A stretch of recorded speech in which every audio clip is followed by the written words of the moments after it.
अस्सलाम वालेकुम नाज़रीन, मेहरान टीवी सां गॾु मां आहियां सैयद शमीला शिराज़ी। हिन बुलेटिन में असां सां साथ ॾींदी सायरा सुमरो। सभ खां पहिरियां हिकु नज़र हेडलाइन ते। पेशावर में FC हेडक्वार्टर ते हिक ई वक़्त में 3 अफ़ग़ाती हमला। FC जा 3 एहलकार शहीद, 3 एहलकार ऐं 7 शहरी ज़ख़्मी। जवाननि जी जवाबी कार्रवाई में 3 अफ़ग़ान बमबार मौक़े ते मारिजी विया। सिक्योरिटी ज़रनि जो चवणु आहे त मारिजी वियल 3 दहशतगर्दनि जी सुञाणप थी वई आहे। 3 दहशतगर्द अफ़ग़ानी हुआ। सिक्योरिटी इदारनि धमाके जी शुरूआती रिपोर्ट तैयार करे वरिती आहे। धमाको उन वक़्तु थियो जॾहिं FC हेडक्वार्टर में परेड जारी हुई। CCPO पेशावर जो चवणु आहे त 3 अफ़ग़ाती बमबार पैदल आया हुआ। हिक अफ़ग़ाती बमबार FC हेडक्वार्टर जे मुख्य गेट वटि पाण खे धमाके सां उॾायो।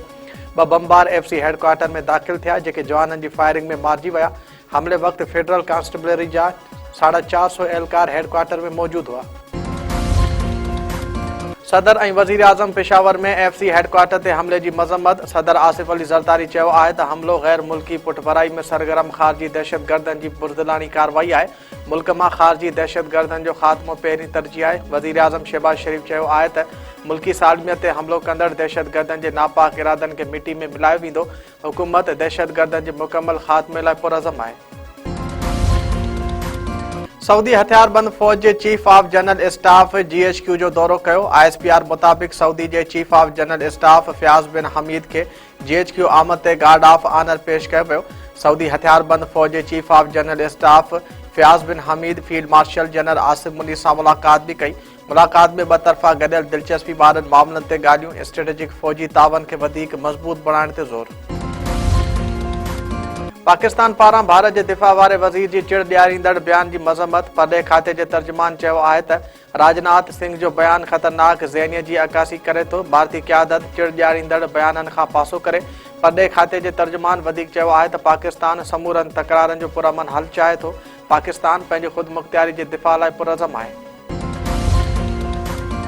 पंजाब ऐं KPK जे 13 ख़ाली सीटनि ते नंढी चूंड में नवाज़ लीग मैदान मारे वरितो। नंढी चूंड में क़ौमी असेंबली जे समूरनि 6 ऐं सूबाई असेंबली जे 7 मां 6 सीटनि ते नवाज़ लीग उम्मीदवार कामयाब थी विया। NA 18 ते उमर अयूब जी ख़ाली थियल सीट ते संदसि घरवारी शहरनाज़ कामयाब न थी सघी। नवाज़ लीग उम्मीदवार कामयाब थी वियो। तहरीक इंसाफ़ तरफ़ां इलेक्शन कमीशन मथां नतीजा तब्दील करण जो इल्ज़ाम। मरकज़ी अॻवान असद कैसर चयो आहे त ॿिन्ही तकनि ते PTI उम्मीदवारनि खे 25,000 वोटनि जी बरतरी हासिल हुई। इलेक्शन कमीशन पारां वेबसाइट ते ग़लति नतीजा जारी करणु अफ़सोसनाक आहे। बहितर हो त इलेक्शन कराइण बदिरां नोटिफिकेशन जारी कयो वञे हा। वॾे वज़ीर सैयद मुराद अली शाह कराची जे रोडनि रस्तनि जी मरम्मत लाइ 25 अरब रुपयनि जी मंज़ूरी ॾेई छॾी। शहर में फौरी तौर ते स्ट्रीट लाइट्स लॻाइण जो बि हुकुम। वॾे वज़ीर सैयद मुराद अली शाह जी सदारत हेठि कराची जे रोडनि रस्तनि जी मरम्मत बाबति इजलास। सूबाई वज़ीर Syed Nasir Hussain Shah, mayor Karachi Murtaza Wahab, chief secretary Asif Haider Shah समेत ॿियनि लाॻापियल अमलदारनि जी शिरकत। वॾे वज़ीर खे कराची में तबाह थियल रोडनि रस्तनि बाबति तफ़सीली ब्रीफिंग। सैयद मुराद अली शाह चयो आहे त बरसातनि खां पोइ कराची जा रोड रस्ता तबाहाली जो शिकार आहिनि। मेगा प्रोजेक्ट्स जारी आहिनि, जे सबबि आर्ज़ी तौरु ट्रैफ़िक मसइला पैदा थी रहिया आहिनि। चाहियां थो त शहर अंदरि तरक़ियाती कमनि में तेज़ी अचे त जीअं अवाम खे वधीक तकलीफ़ुनि खां बचाए सघिजे। पंजाब जी वज़ीर आला मरियम नवाज़ नंढी चूंड में नून लीग जी कामयाबी खे कारकर्दगी जी फतह करार ॾेई छॾियो। वज़ीर आला पंजाब मरियम नवाज़ चयो आहे त गुज़िरियल ॾींहुं नंढी चूंड न पर रेफरेंडम हो जेको नून लीग खटियो आहे। लाहौर में इजलास खे ख़िताब कंदे मरियम नवाज़ चयो त इलेक्शन सिर्फ़ बयाने सां न पर कारकर्दगी सां खटिबो आहे। इलेक्शन जो बाइकाट, मायूसी जो इज़हार ऐं मुनाफ़िक़त जो रोअण PTI जी आदत आहे। बख्शापुर भरिसां राकेट लॉन्चर जो गोलो धमाके सां फाटी पियो। 4 नीगर मारिजी विया, 2 ज़ख़्मी। ॻोठ दातो खान गोलो में गोलो फाटण सबबि 4 धनार नीगर थॾे ते मारिजी विया। मारिजी वियलनि में 16 सालनि जो दीन मोहम्मद गोलो, 14 सालनि जो बरकत, 12 सालनि जो कशावत ऐं कालू गोलो शामिल। शागिर्द अॻवान गनी अमान चांडियो ऐं सरमद मीरानी ख़िलाफ़ केस ख़तम करण वारनि दरख़्वास्तनि ते फ़ैसिलो महफ़ूज़। सिंध हाई कोर्ट में दाख़िल दरख़्वास्तनि ते दार ॿुधणी। वकील जो चवणु आहे त गनी अमान ऐं सरमद मीरानी मथां बेबुनियाद ऐं कूड़ा केस दाख़िल कया विया आहिनि।